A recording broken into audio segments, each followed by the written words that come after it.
My name is Wendy, and I'm Dr. Haddock's patient. I'm 51 now, and I was actually diagnosed with breast cancer when I was 30. So at that time, I had a double mastectomy, and I chose a reconstruction option, which was silicone implants. I found out through an incidental finding that both of my implants were ruptured. I don't know how long they'd been ruptured, I don't know what caused it, but then I made an appointment at the breast center and I had a breast MRI, and they confirmed that yes, they were both of them ruptured. And I think there was some silicone granuloma in there, so I think it had been that way for a while. But I had had them for 20 years at that point. You know, they're not really meant to be forever. 20 years is a pretty good lifetime, I think, for implants. And so I needed to find an alternate solution for reconstruction. The people at the breast center spoke really highly of him and Dr. Teosha both. And at that point, I started looking online for different, like, what are they doing now? Because it's very different than in 2002, which is when I first had my reconstruction. And I was interested in doing a lap flap or a deep flap.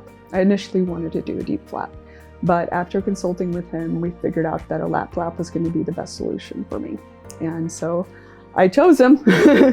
I came in and saw him, and this is where I am today. I had my surgery in March of 2023. It was a little harder recovery than I thought it was going to be, but you know, I'm not as young as I was the first time. So one thing I didn't realize at the time was that there was always going to be, because I didn't have my natural nipples, there's always going to be a second surgery to do a nipple revision and to kind of build those up.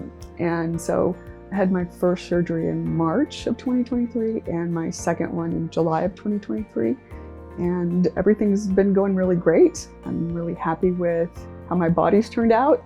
In the lap flap, they take skin from your lower back, kind of your love handles area, not just skin, but tissue. And then they use it to build boobs for you, build your breasts. And so what that did on my chest is it gave me really natural feeling, warm. Implants are cold. I don't know if anybody knows that, but they're very cold. And then in my back, it actually really gave me a different shape and added definition to my lower back. So kind of changed the shape of my buns, and I'm pretty happy with that as well. I've been a patient at UT Southwestern since maybe 2009. I have a GI doctor here, my family doctor is here, and so I wanted to stay within the UT system. And so I was specifically looking for plastic surgeons here, and Dr. Haddock had a really good reputation.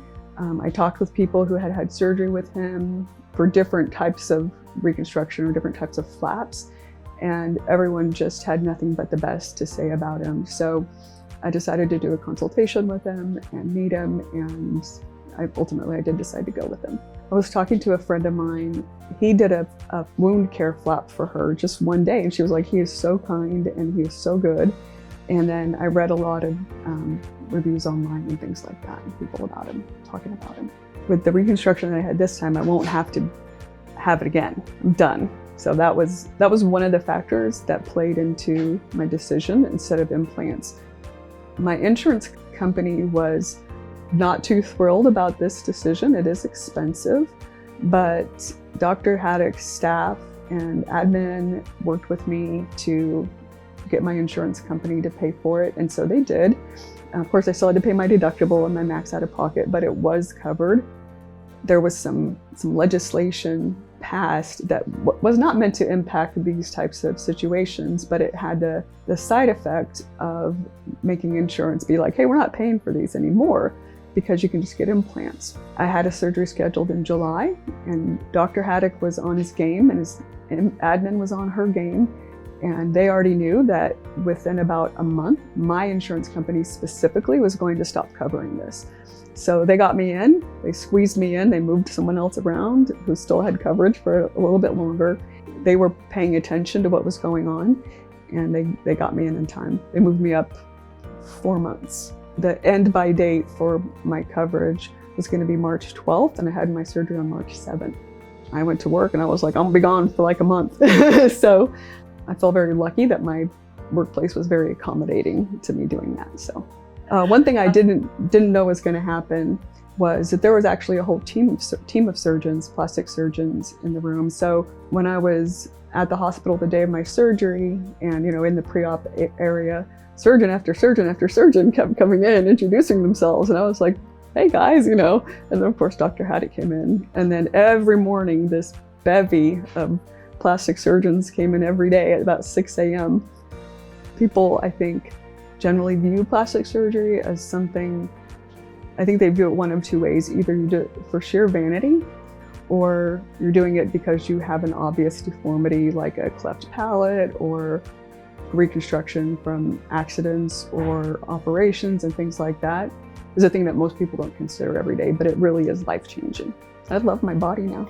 I've got a bunch of new clothes. I get compliments all the time. I'm loving it. Because I had the lap flap, I had a large incision on my lower back. Of course, I had incisions on my front as well. So you're not allowed to sleep on your stomach for several weeks afterward. Sleeping on your back isn't that comfortable when you have an incision that goes from hip to hip. So the advice that I would give is to make sure you have a place where you can sleep comfortably sitting up. If you're a stomach or side sleeper, you're definitely going to want to get something that will keep you upright all night long. When I looked online, there are lots of different pillow configurations that people use. I chose to get a reclining chair, which worked out great for me, and now I have a really nice recliner. When I was finally sleeping again, I could sleep on my side, but not my stomach, so I went back into my bed, and actually the incisions in my hips were still a bit painful. So we put an extra mattress pad on the mattress I was like, what is going on? Like, why is this bed poking into me? But it was just, still sore from the surgery. So they're very good about making sure you have pain under control. I think just sleeping sitting up was hard for me. I just want to be clear, I didn't get opioids or anything like that. They don't do that, which I think is fine because I didn't need it. I was actually really surprised about how tight my back was. So I had to make a concerted effort to stretch and make sure that I still had all my mobility, so I started touching my toes and, doing these things because it makes your back really tight. They really took some stuff out of there, man. It was crazy, but I really like the results. I'm really happy with it. Dr. Haddock's staff is very responsive and fast. If you send them messages through MyChart or call them, they would respond really quickly. You have a terrific team, and I appreciate the work that you do. I love the results. I hope you're around for a long time.